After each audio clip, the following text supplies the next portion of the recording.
Nếu bạn là một người hay coi phim hoặc đọc truyện kinh dị, bạn sẽ biết mỗi đất nước trên thế giới đều có rất nhiều những loại ma quỷ khác nhau. Nhưng theo mình, đáng sợ nhất vẫn là những loại ma quỷ nằm trong thể loại kinh dị tín ngưỡng. Và xin chào các bạn đã trở lại với phân tích game. Ở video này, chúng ta sẽ đến với một đất nước không chỉ nổi tiếng về ma quỷ, mà còn là những loại bùa ngải, thông qua việc phân tích từ game Home Sweet Home. Phát triển và phát hành bởi một trong những tập đoàn về công nghệ kỹ xảo lớn nhất Thái Lan. Với lối chơi kinh dị giải đố, Home Sweet Home lấy bối cảnh dựa theo những yếu tố kinh dị dân gian của người Thái về những linh hồn, bùa chú và hậu quả của việc thực hiện bùa ngải hoặc bán bổ những linh hồn. Trò chơi hiện đã có 2 chapter và dự kiến sẽ có chapter 3. Chapter 1 ra mắt vào 27 tháng 9 năm 2017 và chapter 2 vừa ra mắt gần đây vào 25 tháng 9 năm 2019.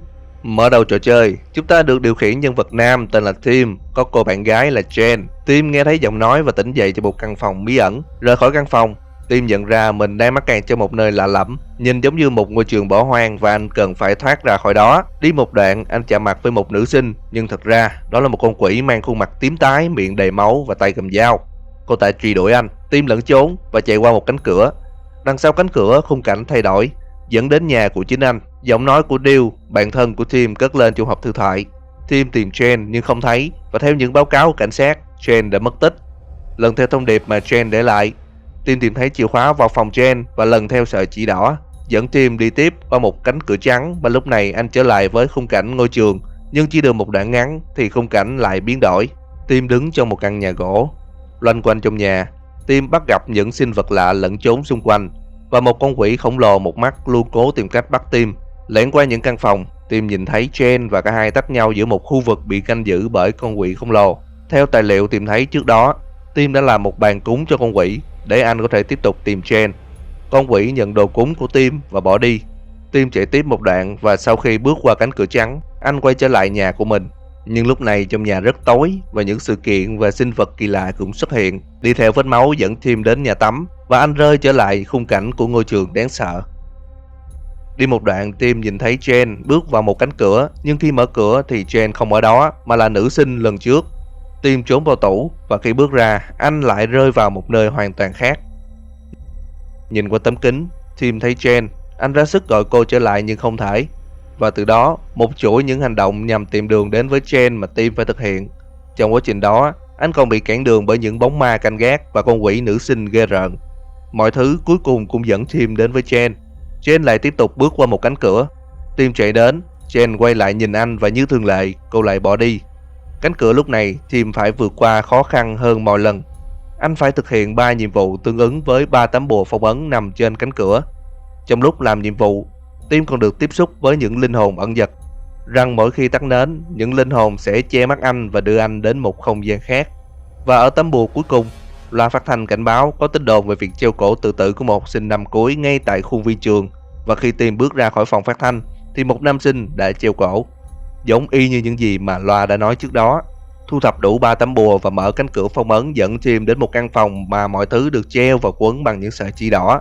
Và để thoát ra, anh phải vừa cưa thanh sắt chắn ngang cửa, vừa lẫn trốn khỏi con quỷ nữ sinh. Phá thanh sắt và chạy lên cầu thang, con quỷ truy đuổi Tim. Mọi thứ trở nên bắt đầu hỗn loạn và con quỷ đã đẩy anh ngã xuống. Kỳ lạ là con quỷ không còn để ý đến anh mà nó bắt đầu nhìn về phía người nam sinh treo cổ, quỳ xuống và khóc. Tim nắm thời cơ chạy xuống lối thoát hiểm gần nhất và cánh cửa dẫn anh trở lại ngôi nhà của mình. Mọi thứ trong nhà trở nên lộn xộn và những sợi chỉ đỏ móc nối với nhau ở khắp nơi. Dựa theo nhật ký của Jen, Tim đã tìm chiếc hộp chứa con dao phép mà những nhà tu đã đưa cho Jen. Khi mở chiếc hộp thì chúng ta được điều khiển Jen ở một diễn biến khác. Cô đang một mình trong căn nhà gỗ, tay cầm dao như thể đang chống lại thứ gì đó. Lúc sau chúng ta biết đó là một bóng ma vũ công. Jen đã cố gắng chống lại nhưng thất bại, và cuối cùng cô đã bị lôi đi. Tình tiết đó cũng là kết thúc cho chapter 1 của trò chơi. Mở đầu chapter 2, chúng ta sẽ tiếp tục trở lại với Tim đang ngồi xem TV, nhìn thấy Jen đang trả lời điện thoại của Deal. Một lúc sau, Tim bật dậy và cảm thấy đầu óc quay cuồng. Mọi thứ trong nhà lộn xộn, bia rượu khắp nơi. Bỗng nhiên, cơn đau đầu ập đến và Tim ngất đi. Khi tỉnh lại, anh thấy mình nằm giữa một khu rừng tối, đầy rẫy những âm thanh ghê rợn. Tiếng loa phát thanh cất lên, thông báo về những cái chết khó giải thích của những vật nuôi vào ban đêm. Đi một đoạn, Tim chạm mặt với một con ma đói và mang theo đường mòn. Anh đến một căn nhà gỗ, đồng thời thu thập được khá nhiều vật dụng và tài liệu từ những người đã từng ở đây. Tim còn bị tấn công bởi một xác chết và sau khi lấy một thanh đinh sắt găm vào đầu xác chết, nó trở nên bất động. Với thanh đinh sắt và thuốc trị thương, Tim đã quen dần với môi trường này. Rời khỏi căn nhà và mang theo những vật dụng, Tim tiến vào rừng để thực hiện một nghi thức cầu bình an cho mình và Jen, để họ có thể vượt qua thời khắc khó khăn. Chưa kịp đưa đồ cúng thì một linh hồn ẩn dật che mắt Tim và đưa anh trở lại nhà gỗ. Tim lấy 3 trái trứng luộc, chạy ra khỏi căn nhà, đến chỗ bàn cúng và đặt 3 trái trứng luộc vào đĩa. Khi quay lại, Tim nhìn thấy một bóng ma mắt xanh cao lớn đang đứng nhìn anh từ trong rừng. Tiếp tục tìm đường thoát khỏi khu rừng, Tim bị truy đuổi bởi một đàn xác chết. Chúng đuổi theo anh đến cây cầu gỗ. Phía bên kia cầu là bóng của ai đó. Trong lúc lưỡng lự, cây cầu đã gãy và Tim đã rơi xuống bất tỉnh. Khi tỉnh lại, Tim thấy mình đang nằm dưới sàn trong một căn nhà gỗ. Căn nhà này không giống như căn nhà trước đó, nó cũ hơn, rộng hơn và những căn phòng nối nhau bằng các hành lang hẹp. Lang thang rất lâu, Tim nhận ra anh đang trong một ngôi trường cũ, đồng thời anh còn bị truy đuổi bởi linh hồn của một nữ vũ công mặc trang phục truyền thống của người Thái. Tim đã mất một khoảng thời gian dài để vừa lẫn trốn khỏi bà ta, vừa tìm đường thoát khỏi ngôi nhà. Tim đã tìm thấy con dao phép, thứ mà Jen đã đem theo trước khi mất tích. Với con dao này, Tim đã có thêm khả năng chống lại nữ vũ công. Cả hai đối đầu rất lâu để dẫn đến cuộc chiến cuối cùng. Tim sử dụng những đinh thép để phong ấn những con rối, thừa cơ hội dùng dao phép tấn công bà ta. Cuối cùng, Tim cũng chiến thắng. Anh chạy thật nhanh để thoát khỏi căn nhà. Trong lúc chạy, anh nhìn thấy nữ vũ công đang nhảy múa tại ngôi miếu. Rồi tiếp một đoạn thì cơn đau đầu trở lại khiến anh bất tỉnh. Dòng chữ To Be Continued xuất hiện, và đó là tóm tắt sơ nội dung của cả hai chapter của Home Sweet Home. Bây giờ sẽ đến phần quan trọng, đó chính là tổng hợp và phân tích các thông tin của trò chơi. Như được biết, chúng ta có hai nhân vật, Tim và Jen. Tim là kỹ sư, còn Jen là nhà văn. Dựa vào các đoạn nhật ký thì vào năm 2012, họ đã mua và chuyển đến ở căn nhà mới. Tim sau khi thăng tiến thì vùi đầu vào công việc. Anh thường về nhà rất trễ và không dành thời gian cho Jen. Còn Jen thì luôn cảm thấy có điều gì kỳ lạ trong căn nhà mới. Dựa vào những tờ giấy nhật ký, chúng ta nhận ra toàn bộ cả hai chapter của trò chơi là hành trình của Tim trong những cơn ác mộng của Jen. Trong suốt hành trình này, Tim sẽ gặp 3 con ma: ma nữ sinh, ma đói và ma vũ công. Và từng con ma sẽ mang một câu chuyện riêng. Sau khi chơi, chúng ta sẽ biết ma nữ sinh là boss cuối của chapter 1 và ma vũ công là boss cuối của chapter 2. Bây giờ chúng ta sẽ đi sâu vào những câu chuyện của từng con ma. Câu chuyện đầu tiên sẽ là câu chuyện đơn giản và dễ hiểu nhất. Đó là câu chuyện của con ma đói. Ma đói chính là con ma khổng lồ một mắt mà Tim gặp tại căn nhà gỗ trong chapter 1.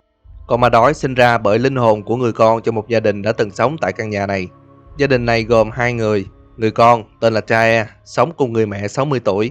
Theo các thông báo cảnh sát, Tae là thủ lĩnh của một băng cướp chạy mô tô khét tiếng. Hắn đã cùng với đàn em thực hiện hành vi cướp đoạt tài sản tại nhà và đánh đập mẹ của hắn, khiến bà bị thương và nhập viện trong tình trạng hôn mê. Chúng ta còn tìm thấy tờ báo ghi rằng Tae đã chết trong một vụ tai nạn khi đang bị cảnh sát truy bắt. Nguyên nhân gây ra cái chết là do một thanh sắt đâm xuyên đầu tại khu vực mắt trái. Những chi tiết trên cho ta chắc chắn rằng con ma đói khổng lồ kia chính là linh hồn của người con bất hiếu đang phải chịu đọa đầy. Câu chuyện tiếp theo là câu chuyện của con ma nữ sinh. Đây là con ma đã làm mưa làm gió hành hạ chúng ta trong suốt chapter 1 và câu chuyện của nó khá hay. Ma nữ sinh chính là linh hồn của Bella, cô gái mất tích trên những bài báo. Và dựa vào thông tin cảnh sát tìm thấy những vật dụng thực hiện nghi lễ bùa chú trong phòng của cô ta. Vài ngày sau, cô gái này được tìm thấy đã chết trong một khu vực bỏ hoang của trường. Sau khi sắp xếp lại mọi thứ, câu chuyện về con ma nữ sinh sẽ như sau. Tại một trường đại học có một nữ sinh tên là Bella, yêu đơn phương một cậu sinh viên năm cuối. Vì quá yêu, cô đã thực hiện nghi thức bùa chú với cậu học sinh. Nó đã thành công và cả hai đã yêu nhau. Nhưng do một biến cố nào đó xảy ra, khiến Bella thực hiện tiếp bùa chú thứ hai, đó chính là ngải đinh. Đây là một loại bùa chú nguyền rủa khiến nạn nhân phải chìm trong đau đớn thể xác. Nhưng chúng ta cũng biết rằng những bùa chú không phải cứ làm là được. Trong chỉ dẫn có nhấn mạnh rằng những bùa chú này chỉ có thể thực hiện được bởi các thầy bùa có kinh nghiệm, và thế là Bella đã thất bại trong việc thực hiện bùa chú.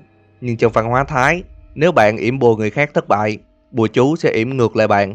Thế là Bella lãnh chọn ngải đinh cho bản thân. Đó là lý do tại sao con ma nữ sinh luôn nôn ra những cây đinh, và cũng giải thích lý do vì sao xung quanh xác của Bella có rất nhiều đinh. Dựa theo thông báo từ loa phát thanh rằng trong trường đang rộ lên tin đồn của một nam sinh tự tử. Đây chính là nam sinh đã dính bùa yêu của Bella. Anh đã đến nơi mà cảnh sát tìm thấy xác của Bella và treo cổ tự tử tại đó. Câu chuyện thứ ba là câu chuyện về con ma vũ công, cũng là câu chuyện kéo dài suốt chapter 2 của trò chơi.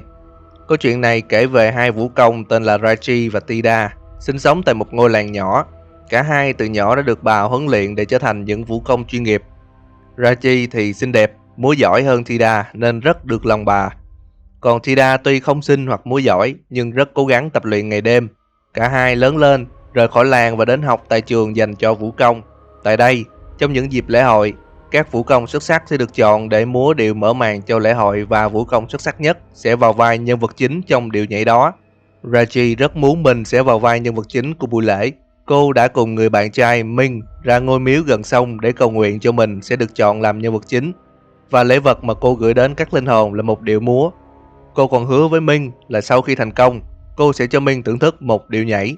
Một thời gian sau, trường thông báo người được chọn làm nhân vật chính trong điệu nhảy của buổi lễ chính là Tida.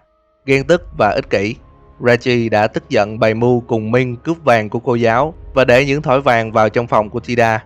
Tida bị phạt và Raji đã trở thành nhân vật chính của buổi lễ. Đạt được mục đích, Raji bắt đầu quên hẳn việc trả lễ vật cho các linh hồn và phớt lờ Minh. Một đêm nọ, Minh lẻn vào phòng Raji, bắt cô thực hiện lời hứa. Raji từ chối và bắt đầu nói những câu bán bổ các linh hồn, và thế là các linh hồn tức giận, nhập vào Raji, vặn toàn bộ cơ thể cô, đập bể những khớp xương. Và hôm sau, cảnh sát tìm thấy thi thể của Raji với một tư thế kinh dị.